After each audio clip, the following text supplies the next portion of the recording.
Gloria a Dios, aleluya, gracias hermano Samuel. Bueno, Dios les bendiga a todos hermanos, bienvenidos a la Escuela Bíblica Dominical. Estamos acá por la gracia de Dios. Qué bueno poderles ver a todos en esta mañana. Vamos a leer un versículo de la Biblia, creo que tiene mucho volumen. Pipe, el primer canal de su izquierda, bájemele un poquito por favor, el primero, un poquito bájemele. Vamos a buscar en la Biblia, hermanos, en el libro de Hechos de los Apóstoles. Hechos de los Apóstoles, el capítulo número 20. Bueno, vamos a leer, ya van los niños. ¿Quién más clase hoy? ¿Mamá Paula? Bien, vamos a, no hemos orado por ella, ¿cierto? Entonces vamos a orar para que Dios la use también. Vamos a leer la Biblia, Hechos 20, 24.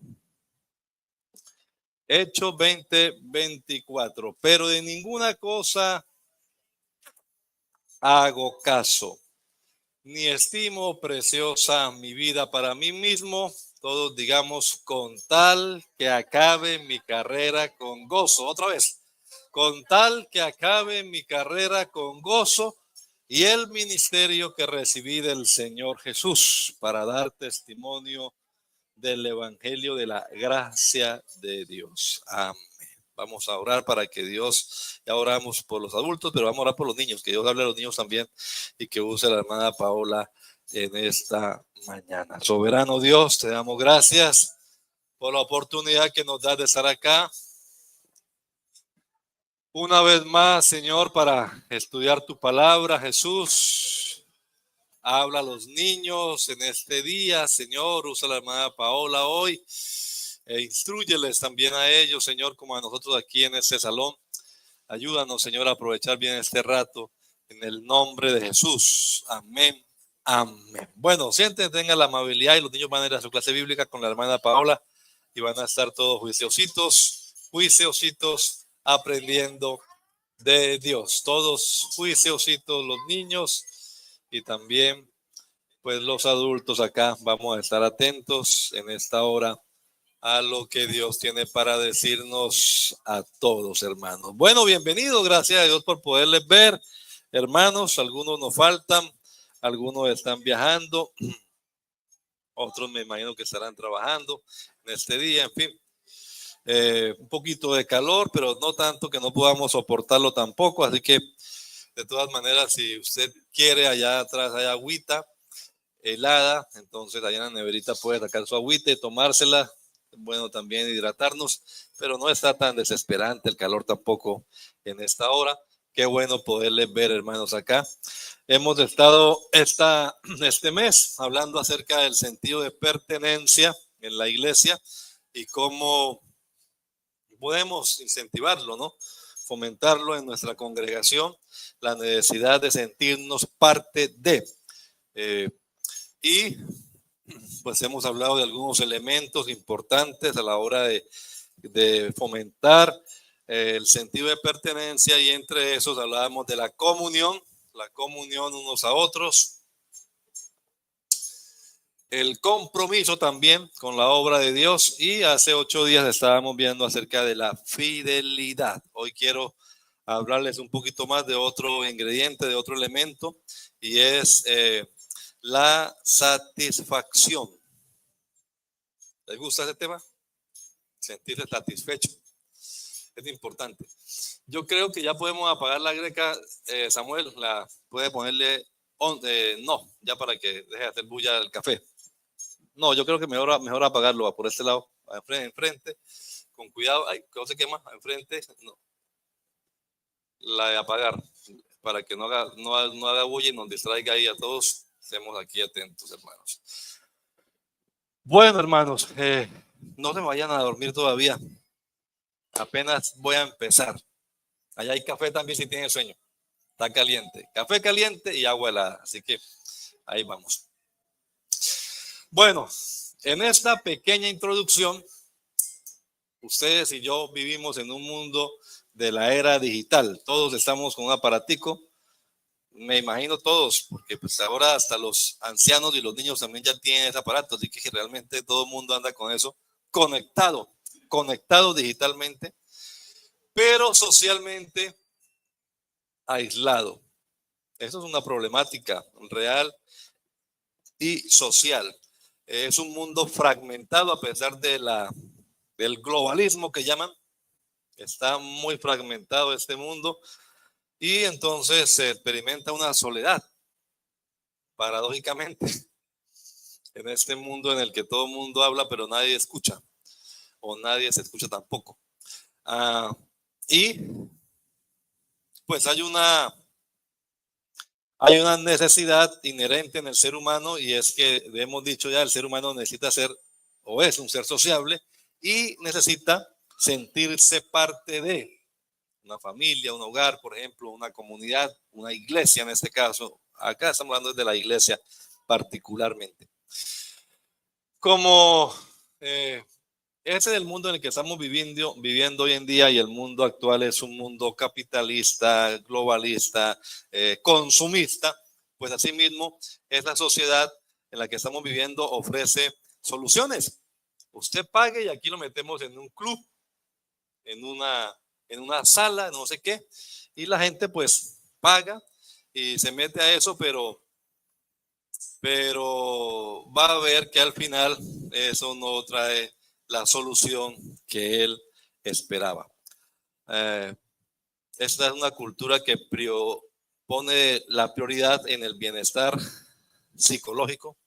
Vamos a buscar que usted se sienta bien, que usted se sienta autorrealizado y que usted, en la medida de lo posible, la palabra sufrimiento ni la vea por el espejo retrovisor, nada, esa palabra no existe. Queremos eliminar la palabra sufrimiento y entonces ofrecen alternativas, pero son realmente insostenibles y muy superficiales las que el mundo ofrece, pero la gente anda metido en todo eso. Ya vamos a entender de qué estamos hablando acá, pero creo que vamos metiéndonos en el tema de esta manera.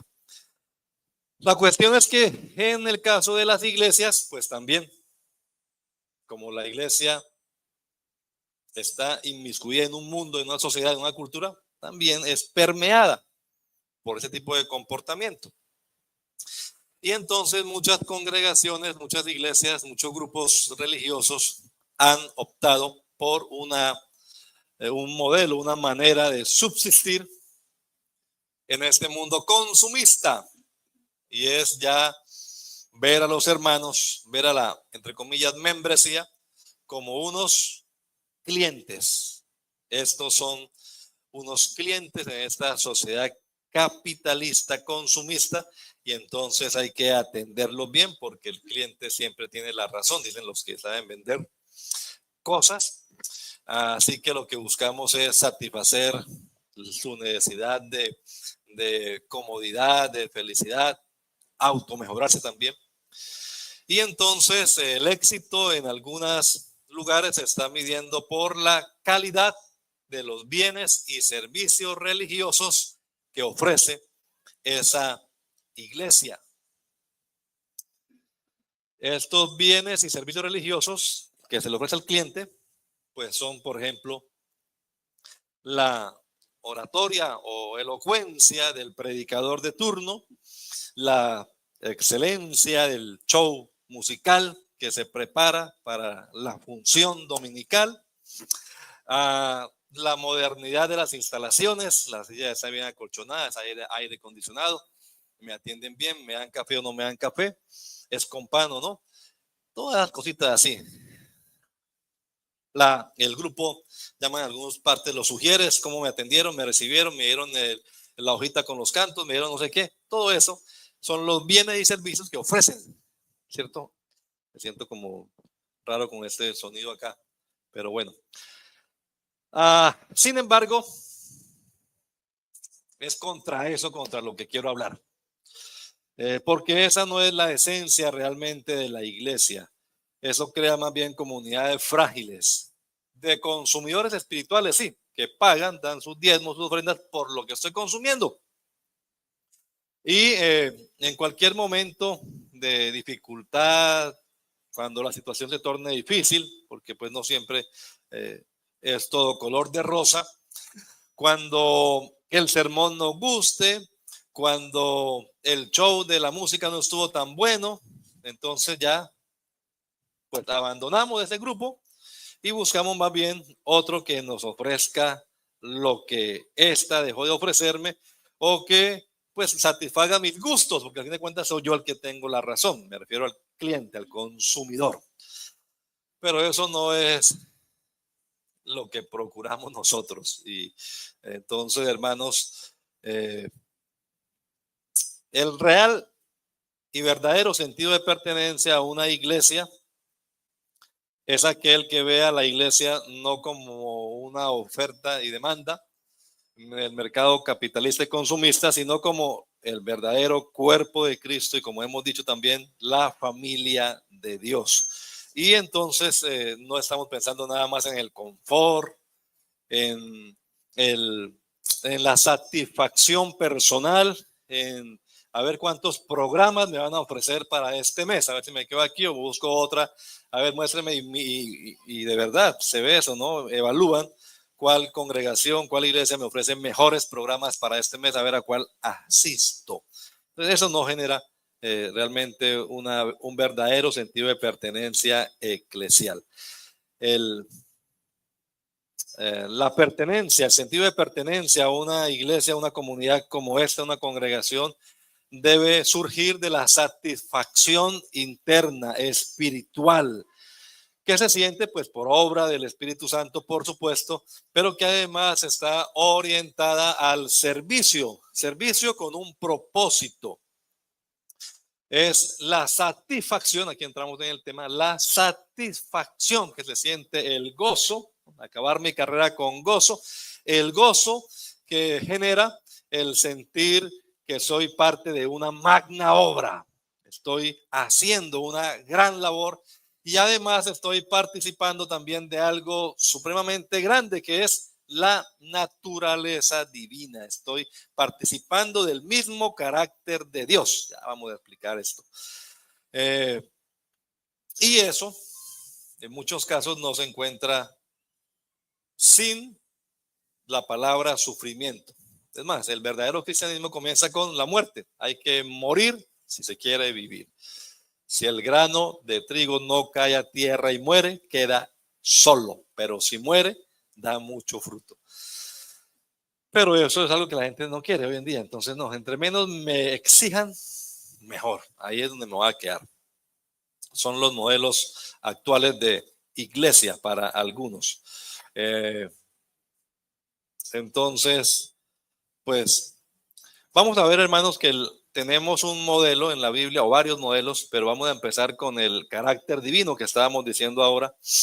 Y hay una o dos ejemplos acá tengo de cómo la naturaleza divina nos ilustra acerca de esta necesidad que tenemos de satisfacción. Todos anhelamos de todas maneras, ¿verdad? No creo que aquí ninguno sería una persona pues un poquito corrida de la mente que quiera estar sufriendo, ¿no? Que vea una puntilla y se haga ahí la puntilla, ay, ay, y que esos son lo que más llaman masoquistas, ¿no? Yo realmente no he conocido ninguna persona así, pero puede ser que haya alguno. Pero no, aquí no, todos queremos sentirnos satisfechos, sí, pero la satisfacción que anhelamos no es la de sentirme bien nada más por lo que estoy consumiendo. Vamos a mirar un poquito más de esto, ya en media hora usted me va a entender mejor. Porque creo que, honestamente lo digo, pues, como estamos en este mundo así, de oferta y demanda, muchos de verdad piensan que la iglesia es lo mismo. Voy a pagar por un bien que voy a consumir, pero no, así no es. Entonces, lo primero es que vamos a mirar, hablando del carácter de Dios, vamos a mirar la satisfacción en la naturaleza divina. Básicamente, aunque hay otros casos, pero vamos a ver acá el ejemplo de la creación y el ejemplo de la redención. Cuando el Señor creó todas las cosas, en el capítulo 1 de Génesis, al final dice la Biblia que Dios vio que todo, Génesis 1:31, si quiere, Pipe. Génesis 1:31.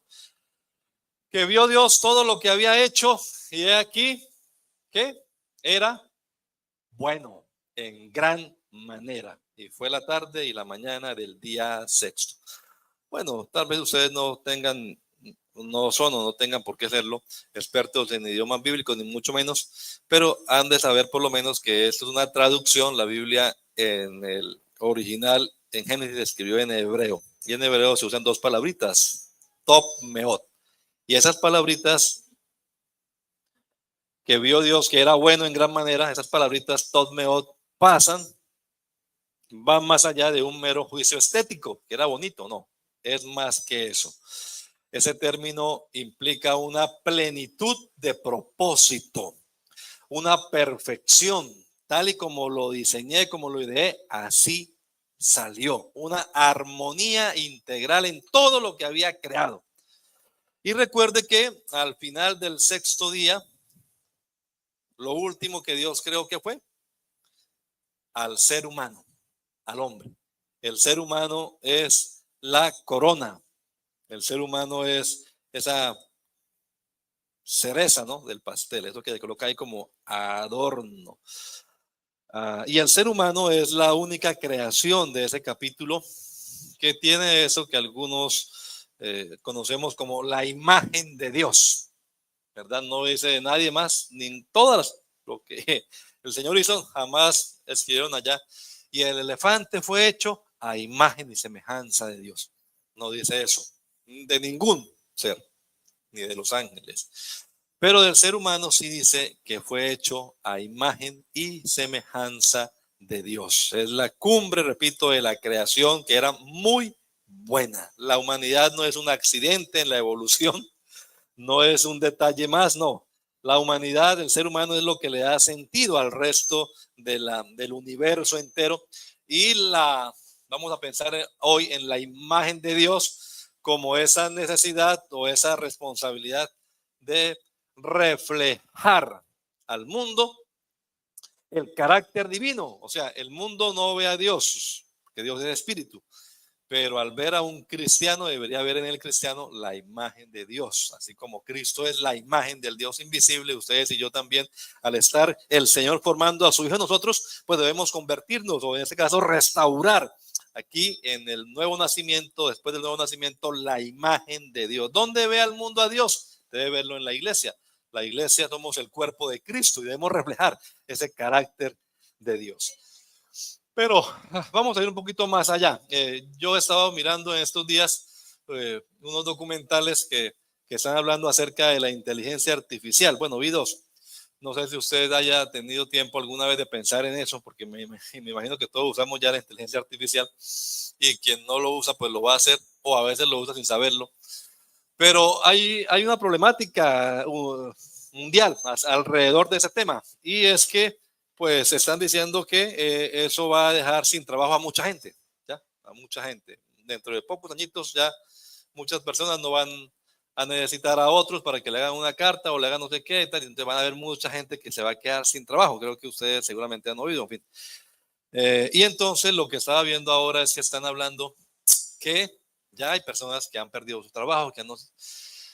El ser humano tiene una necesidad de sentirse útil. Entonces, una persona sin trabajo es un problema, no solamente porque no tenga plata, sino porque él se siente que no es útil, que no hace nada, que no sirve. Es lo que estaba mirando, cómo será una sociedad en la que la gente no trabaje, cuando eso es una necesidad. Y entonces me acordé de este pasaje donde dice que el ser humano pues fue creado sí a imagen de Dios, pero nuestro Dios es un Dios que obra, hace algo. Y entonces los humanos también tenemos que, o sentimos o deseamos hacer algo, hacer algo. Yo no sé, pero todos, seguramente desde muchachos, desde la adolescencia, ya comenzamos a pensar en qué voy a hacer o qué voy a hacer. No voy a ser ingeniero, pero porque quiero hacer también algo. Eso es algo innato. Y hay toda una teología del trabajo. El trabajo no es un castigo, como algunos piensan, ¿no? Entonces, no, el trabajo forma parte de ese plan de Dios para el ser humano. Está enraizado, digamos, en esa misma imagen de Dios. Hay un anhelo en el ser humano por sentirse satisfecho con lo que está haciendo. Y a veces pasa, ¿no? sobre todo en esas comunidades en las que la gente llega aquí a hacer lo que sea, que generalmente las personas, la mayoría no se siente satisfecha la persona con lo que está haciendo. Lo está haciendo por necesidad, porque le toca, porque me dan unos dólares para pagar y comer, pero eso no genera una satisfacción en él, como cuando alguien hace, distinto de pronto de esa sociedad, o algunos aquí también lo hacen, ¿verdad? Hacen lo que le gusta, lo que quieren hacer. Y así no tengan mucho dinero, pero se sienten contentos, satisfechos con eso que están haciendo. Porque la humanidad fue creada, repito, para reflejar también la imagen de Dios en eso, de ejercer la mayordomía, y eso es trabajar. El Señor le dijo al hombre que le pusiera, bueno, que sojuzgara, ¿no? Que es coadministrar la tierra y que le pusiera nombre a todos los animales del mundo. Tremendo trabajo. En ese sentido, la satisfacción del ser humano, y aquí no estoy hablando de la iglesia, estoy hablando en sentido general, la satisfacción del ser humano en ese sentido consiste en encontrar plenitud, realización en lo que está haciendo, en ese trabajo que está haciendo. Dicen que Martín Lutero y de ahí para acá algunos de ese movimiento que él empezó, han dicho que el trabajo, cualquiera que sea, ¿no?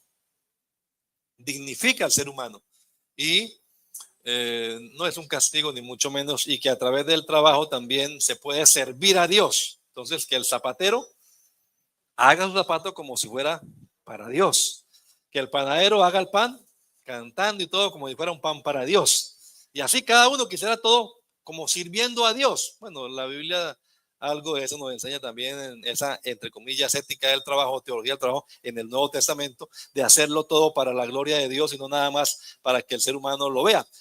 Total que hay una satisfacción realmente cuando usted y yo somos productivos y nos sentimos que estamos honrando a Dios con lo que hacemos. Entonces nos sentimos bien.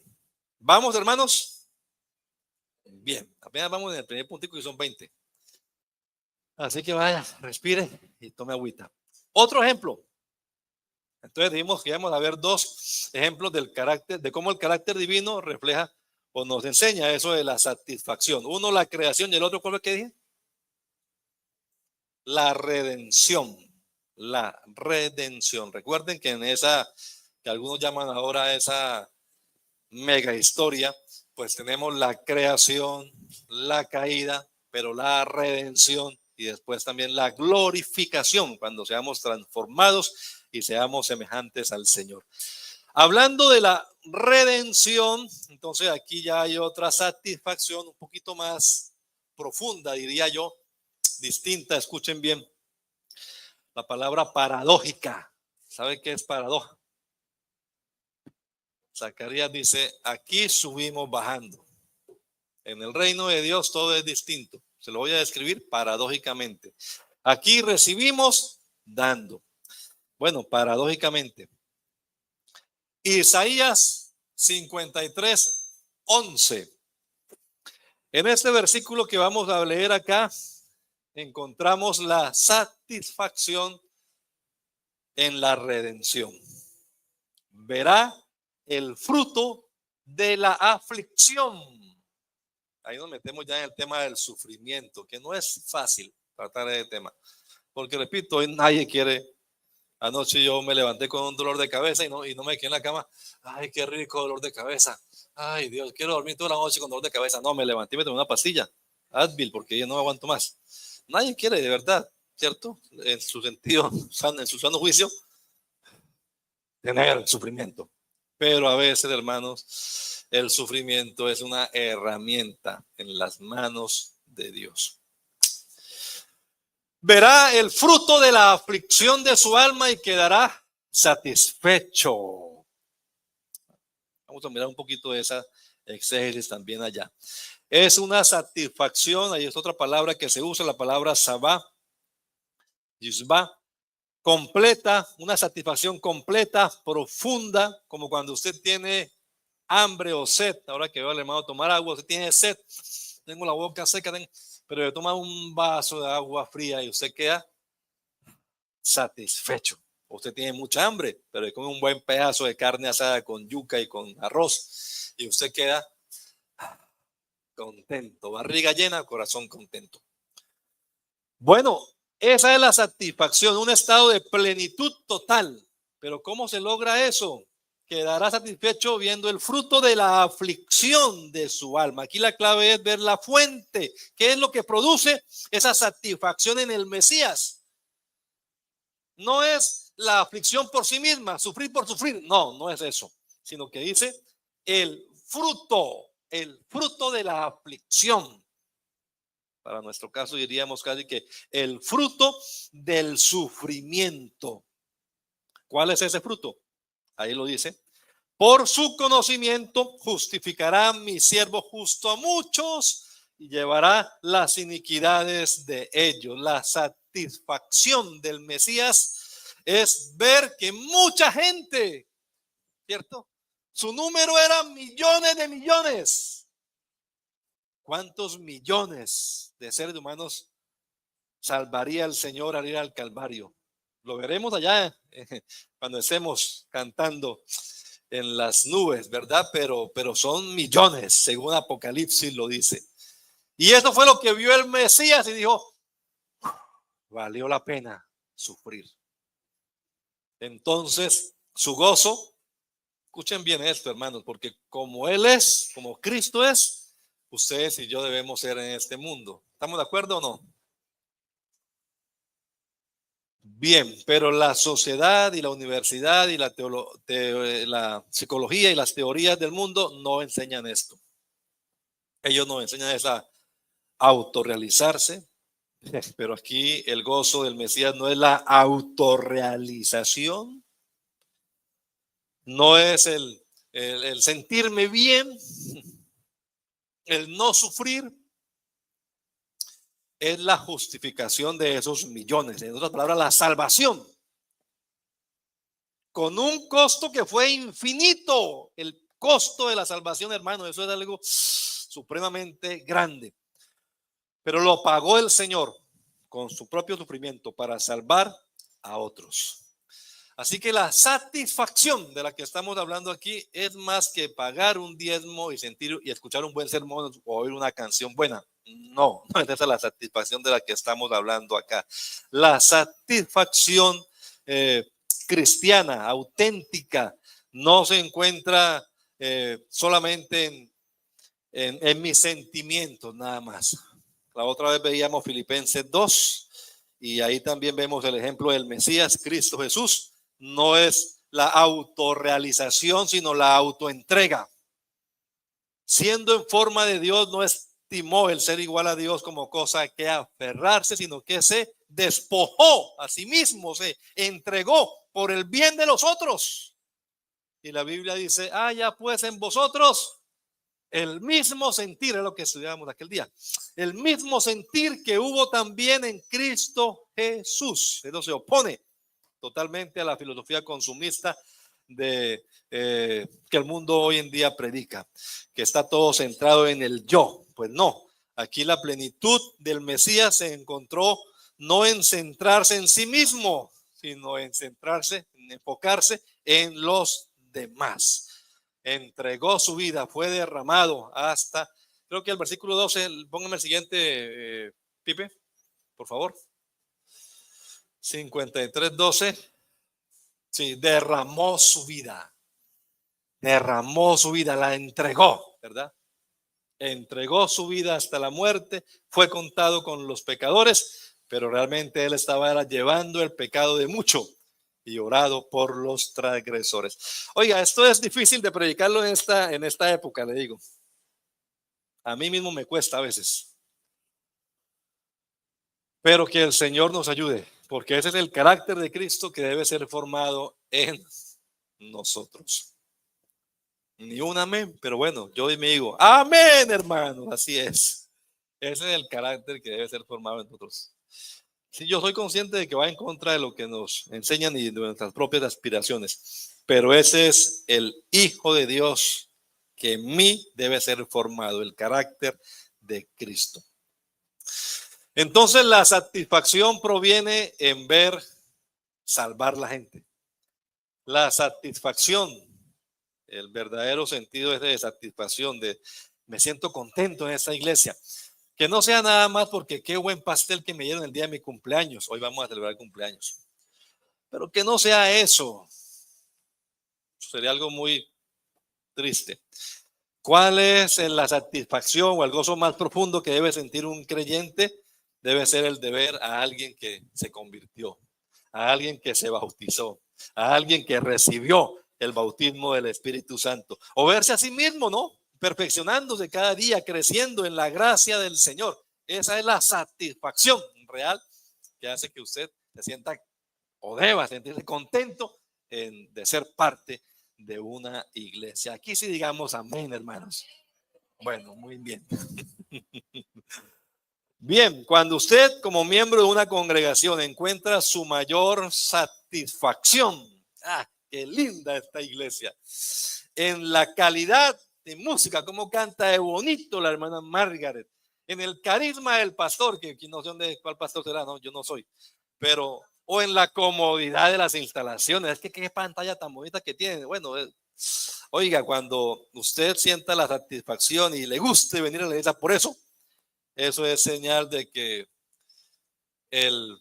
la cultura consumista lo está invadiendo a usted, ¿ya? Y esa cultura es la que queremos desarraigar de esa congregación. Entonces, bueno, a veces pienso, ¿por qué el Señor nos tiene acá todavía, no? En este local tan pequeño, Dios mío. Pero cuando usted se siente satisfecho por ser testigo de cómo la obra de Dios va creciendo, de cómo estamos salvando, de cómo estamos predicando, a veces hasta con sacrificio y con costo, por supuesto, entonces usted realmente está sintiéndose parte de la iglesia, el cuerpo de Cristo. Y esa es la satisfacción que debemos sentir nosotros. Les voy a hablar de dos ejemplos, o quizás tres, si me alcanza el tiempo. Vamos a ver cómo nos va. Ya no del carácter de divino, porque claro, hablar de Dios, hablar de Cristo, pero es que es Dios, es que es Cristo, pero también nosotros los mortales. Como ejemplo acá tengo, bueno, vamos a ver. El primero es el apóstol Pablo.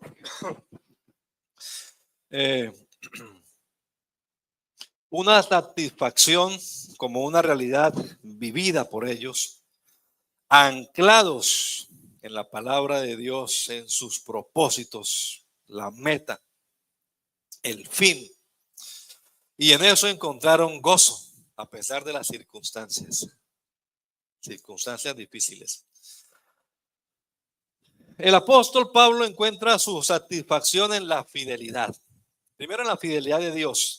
Dios es fiel, pero también dice, Dios me tuvo por fiel a mí al ponerme en el ministerio y espero no defraudarlo porque voy a estar, ni mi vida es importante en este caso, sino que lo que quiero es terminar mi carrera con gozo.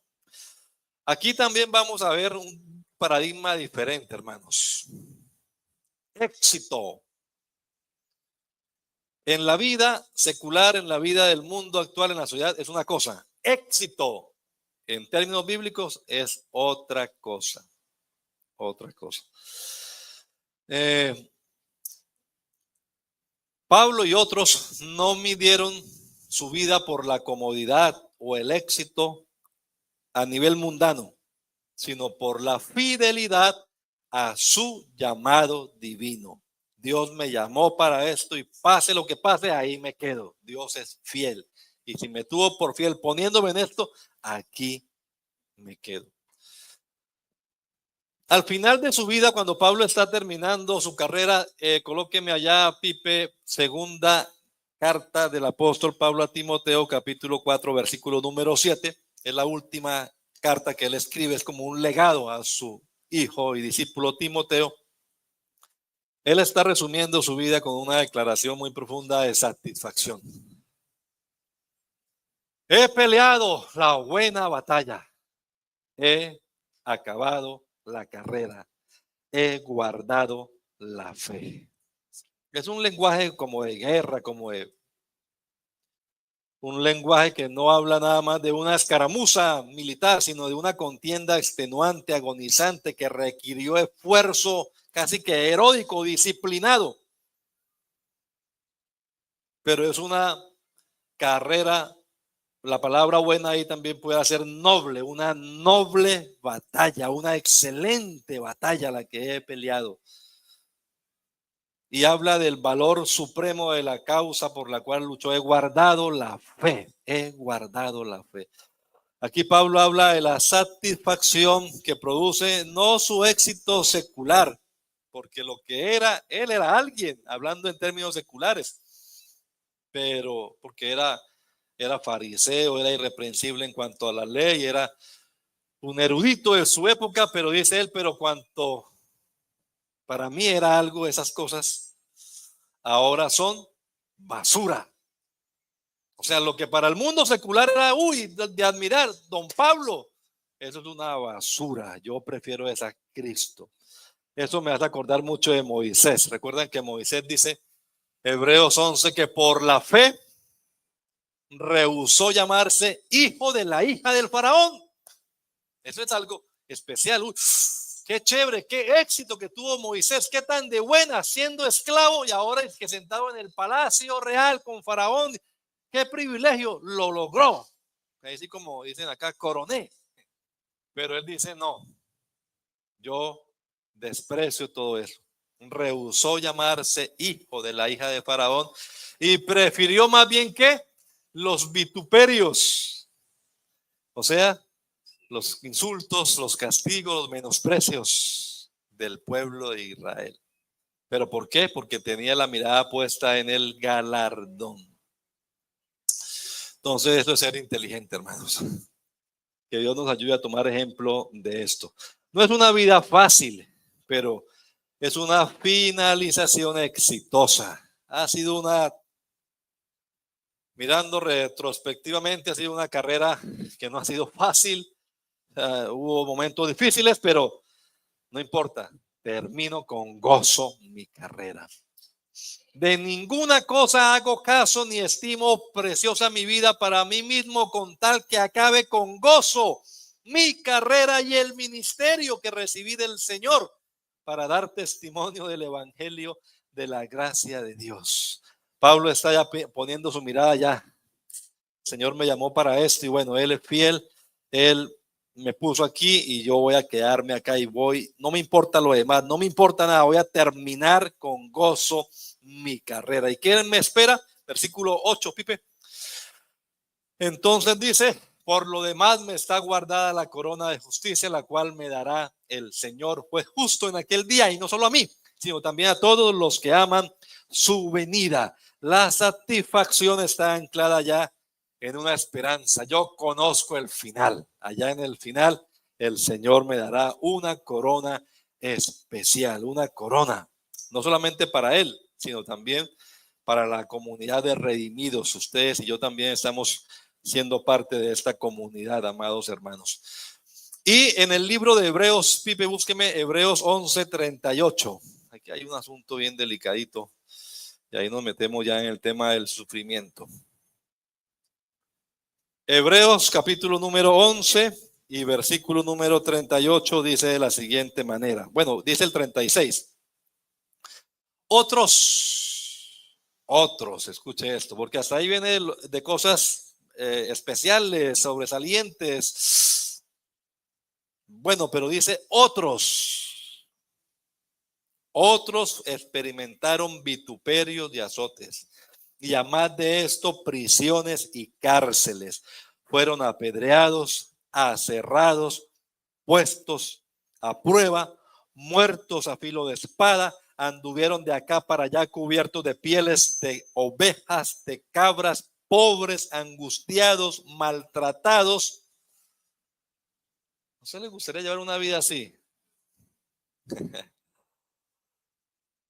Pero dice el siguiente versículo, de los cuales el mundo no era digno, errando por los desiertos, por los montes, por las cuevas, por las cavernas de la tierra. Aquí el autor de esta carta, después de enumerar esos grandes héroes de la fe, como empezando por Abel, por Noé, por Abraham, en fin, todos estos, describe a estos otros que sufrieron de las formas más extremas, que realmente ninguno de los que estamos aquí añoramos eso. Apedreados, torturados, andando errantes por los desiertos, por las cuevas, las cavernas de la tierra. Pero qué linda esa frase, de los cuales el mundo no era digno. Su valor no fue reconocido por el mundo. Para el mundo fueron unos fracasados, unos pobres, miserables, perdieron el tiempo. El mundo no lo reconoció, pero el que está en los cielos sí. El que está en los cielos sí da testimonio de esa fe. Porque el versículo 39 dice: y todos estos, aunque alcanzaron buen testimonio mediante la fe, no recibieron lo prometido, proveyendo Dios alguna cosa mejor para nosotros, para que no fuésemos perfeccionados, pero no fuesen perfeccionados la parte de nosotros. Ese versículo 39 dice: ellos alcanzaron buen testimonio mediante la fe, pero ese buen testimonio no fue de parte de la gente. La gente no pensó, la gente pensó que habían fracasado. Lo aserramos, lo matamos, lo torturamos, lo expulsamos, lo exiliamos, pero aunque no recibió buen testimonio de parte de la gente, de parte de Dios sí recibió la aprobación. Su satisfacción viene de parte de oír. Recuerdan que en algún momento oiremos, hermanos, una voz que nos dirá: bien, buen siervo fiel, en lo poco has sido fiel, en lo mucho te pondré, entra en el gozo de tu Señor. Esa es la evaluación que vale la pena.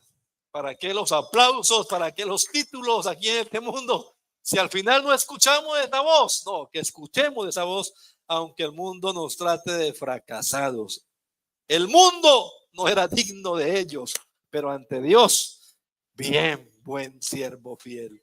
Fuiste fiel en lo poco, entra en el gozo de tu Señor. Bendito sea el nombre del Señor. Estos ejemplos nos sirven de todas maneras a usted y a mí, hermanos, para que pensemos cómo llevamos nuestra vida. Yo he dicho que yo he pensado mucho en, bueno, ya, ¿qué pasó? 25 años y ¿qué he hecho? Hablando pues del trabajo en la obra de Dios, en el ministerio. Y a veces hay personas que le colaboran a uno. Le dicen: oiga, pero usted 25 años, ¿y qué tiene? Y no sé qué. Y uno, Dios mío, ¿qué hago? ¿Cómo hablo de esto? ¿Cómo lo cuento? Lo que pasa, hermanos, es que aquí en el reino de Dios todo es distinto. Y los que me preguntan de esa manera, tal vez, obviamente, sin querer hacerme sentir mal, pues tienen todavía su concepto de éxito de acuerdo al mundo. Pero de acuerdo a la Biblia, el éxito es otra cosa. Présteme atención estos minuticos y me va a entender. A menudo, sí, las personas y también las iglesias miden, ¿no?, su éxito con métricas, vamos a decir, mundanas. ¿Cuánta gente tiene? Crecimiento numérico. ¿Cuánto es su presupuesto? ¿Cuánto gana al año? ¿O cuánto gasta la iglesia al año?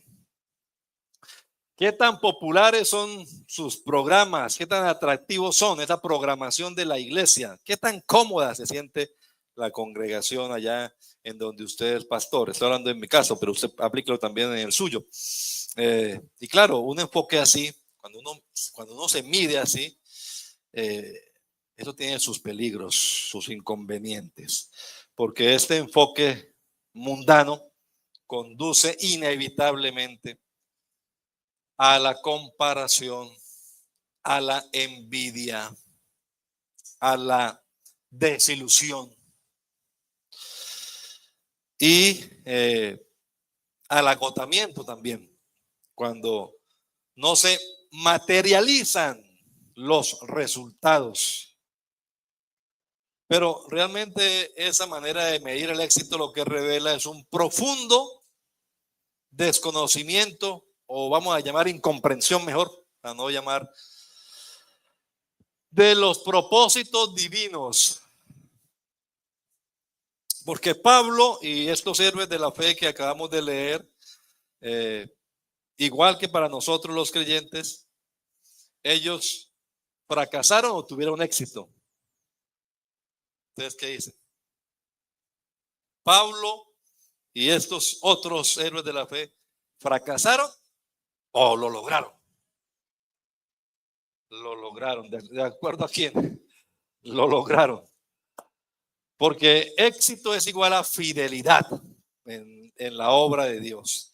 Ellos fueron fieles por la fe. Fe es fidelidad también. Recuerde que hablamos de eso hace 8 días. Pistis. Entonces ellos fueron fieles y lo hicieron, lo lograron. La satisfacción de estos hombres y de Pablo consiste en terminar con gozo la carrera, en haber guardado la fe y obtener la aprobación divina. Bien, buen siervo. El resultado final de todos modos siempre está en las manos del Señor. Pero una iglesia que cultiva la satisfacción en la fidelidad en lugar del éxito mundano, descansa, se libera uno de la tiranía de los resultados. Y vamos a estar perseverantes en el ministerio, vamos a arriesgarnos, vamos a protegernos del orgullo cuando lleguen las cosas y vamos a también librarnos de la desesperación cuando no lleguen esas cosas.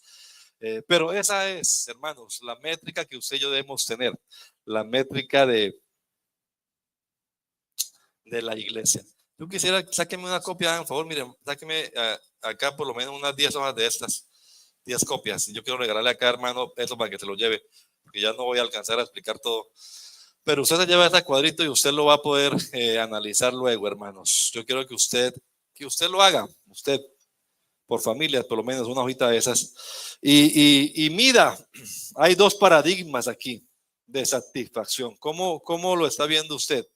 ¿Cuál es la satisfacción que el mundo, en el paradigma secular, mundano, digámoslo, y cuál es la satisfacción según este paradigma bíblico y de acuerdo a estos ejemplos que estamos viendo? Me voy a meter acá un poquitico en un tema difícil, que es el tema del sufrimiento. No voy a ahondar mucho en esto, pero bueno, hay momentos duros en la vida y a todos nos llegan.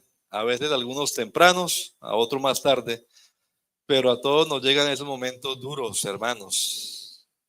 Y la respuesta es, ¿cómo vamos a responder allí? ¿Qué vamos a decir?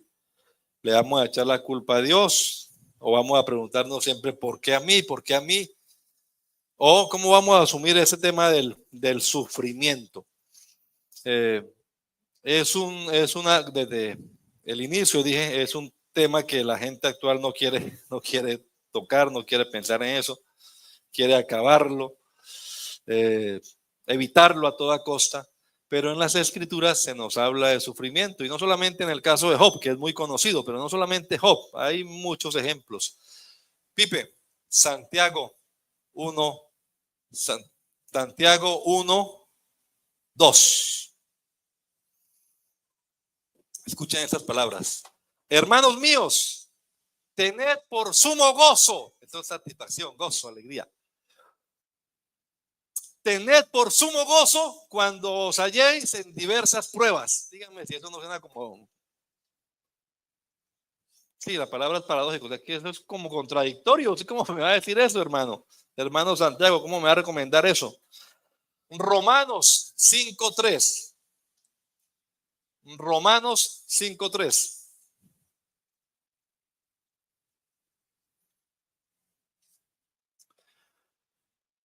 Y no solo esto, sino que también nos gloriamos en las tribulaciones. Hermano, está en tribulación, gloria a Dios. ¿Usted hace eso?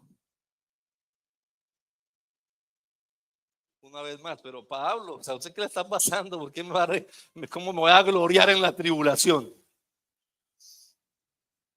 Primera de Pedro 4:13. Primera de Pedro 4:13.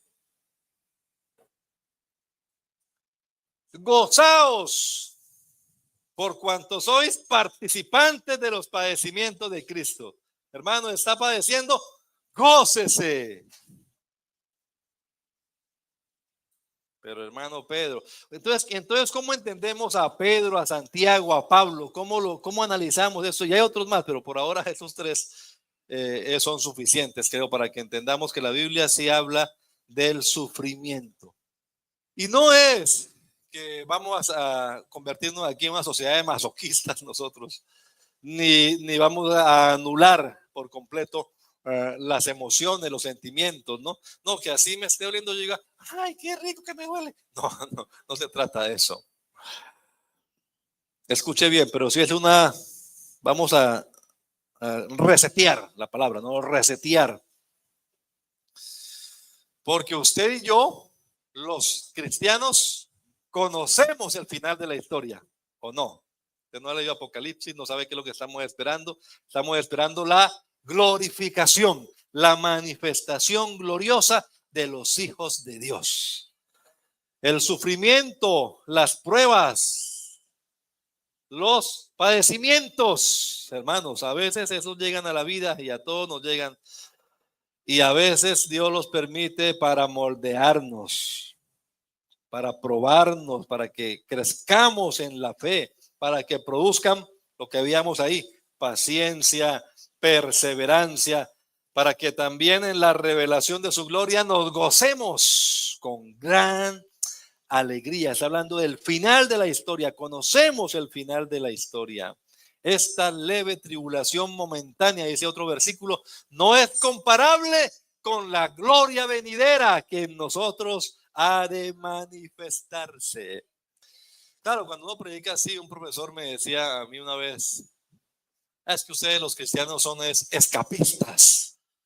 Ustedes todo es allá en el cielo, no sé qué.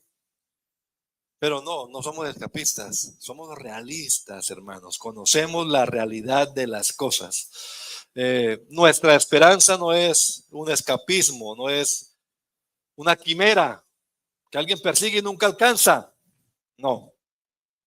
Nuestra esperanza está anclada en la palabra de Dios. Usted conoce la Biblia, usted ha leído los versículos. Esa palabra de Dios es fiel. Y esa palabra de Dios y la confianza en esa palabra de Dios es como una ancla, una firme y segura ancla, dice, que se mete allá y aunque venga la tempestad, ahí seguiremos.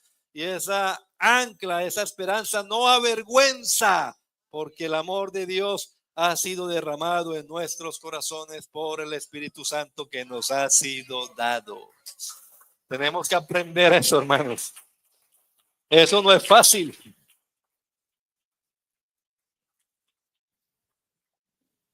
Eso no es fácil. Los que hemos vivido momentos así, yo le decía a alguien, no es fácil uno saberse la teoría, saberse los versículos, recitarlos, decirlos, orarlos, pero ver que no pasa nada. Eso no es fácil, eso es duro. Orar por alguien y que no se sane, pero eso pasa, así como también hemos orado y otros se han sanado, pero a veces oramos y no pasa nada. ¿Y ahí qué vamos a hacer en esos momentos? En ese crisol de la prueba, de la tribulación, es donde usted de verdad va a demostrar de qué está hecho. Ahí es donde tenemos que descansar en las manos del Señor. Ahí es donde toma sentido aquel concepto de la soberanía divina, un canto que a veces entonamos. Y uno canta a veces, pero cuando uno los ha vivido es distinto. Pero este canto que dice, escóndete en la mano del Señor. ¿Y qué más? Y deja que los vientos y los ríos destruyan lo que encuentren a su paso, pero tranquilo tú estás en las manos del Señor. Vea gente que se ha enlocado, ha perdido la cabeza por cuestiones como estas, porque no entienden, no pueden distinguir claramente entre la felicidad que ofrece el mundo y el gozo de las escrituras, el gozo de la salvación, ese por el que clamaba el salmista. Vuélveme el gozo de la salvación y espíritu noble me sustente.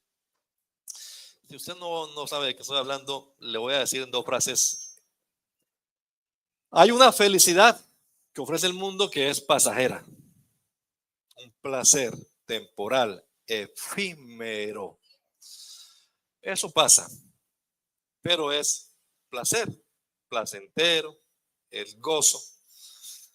Por eso la gente está así cautiva, ¿verdad? Porque sintió algo.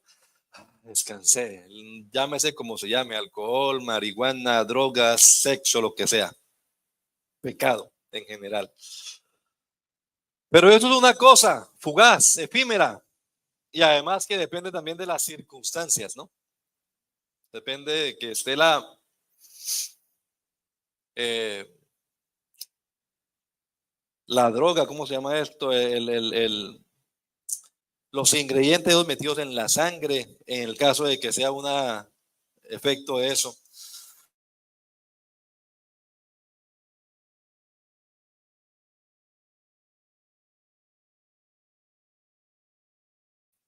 Pero en cambio, el gozo del que habla la palabra de Dios no depende de las circunstancias.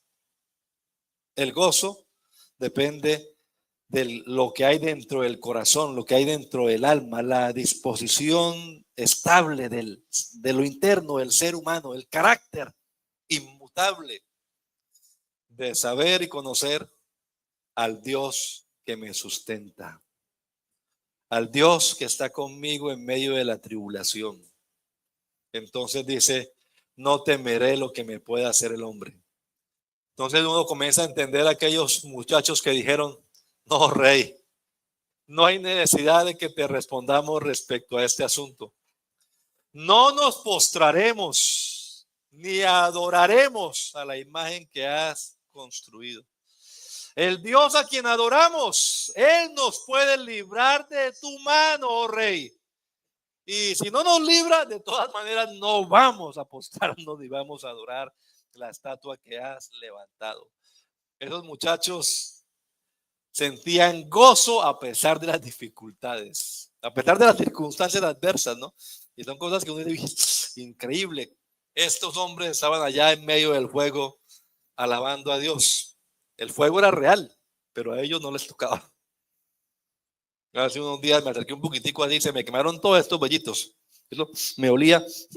Apenas me acerqué un poquitico así a coger un poquito de chocolate en la estufa. Pero estos muchachos estaban en un horno de fuego ardiendo y salieron y ni siquiera a humo olían. No depende, hermanos, de las circunstancias en las que estemos, no. Depende del Dios en el cual creemos y al cual le estamos sirviendo. Bendito sea el nombre del Señor.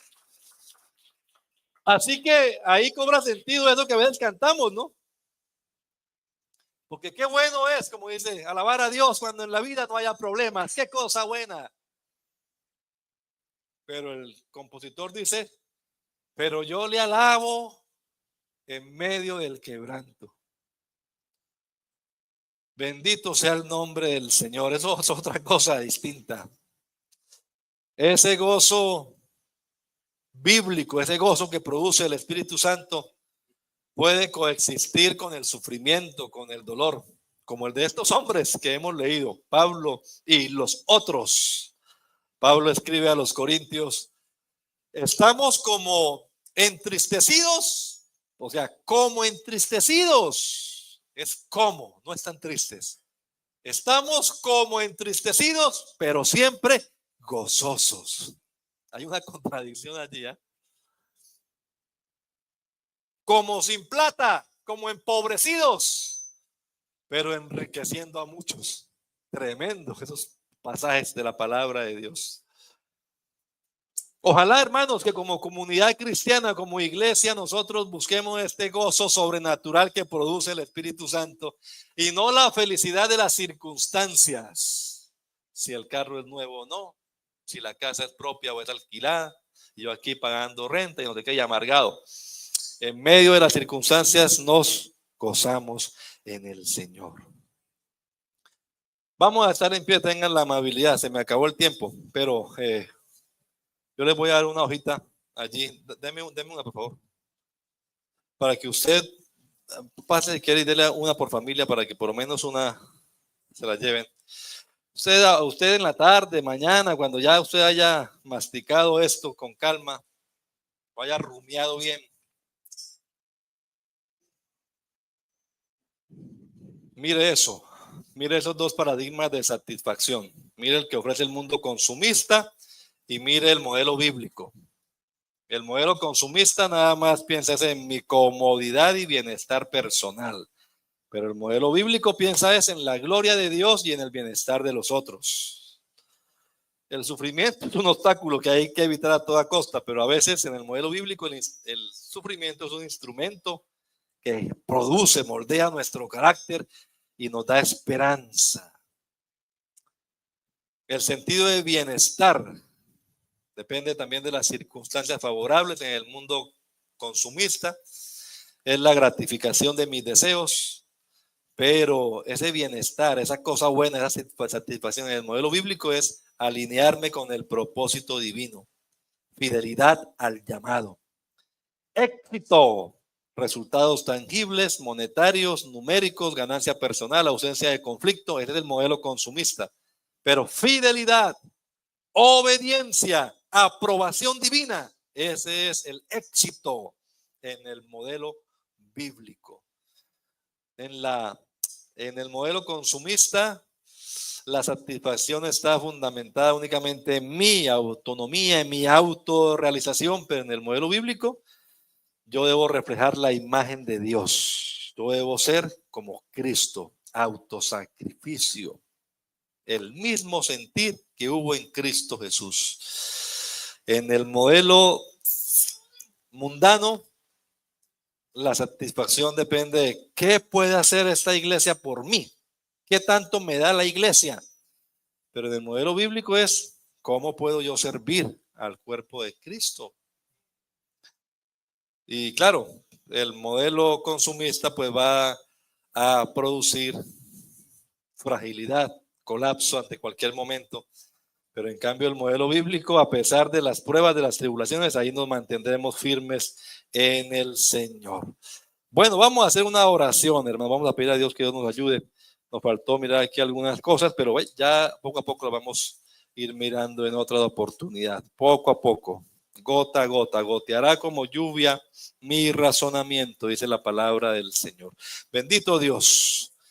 Yo te doy gracias en esta tarde, Dios, por la oportunidad que me has dado de compartir esta palabra con los hermanos aquí en la iglesia de Poughkeepsie, Señor, con los miembros de esta congregación.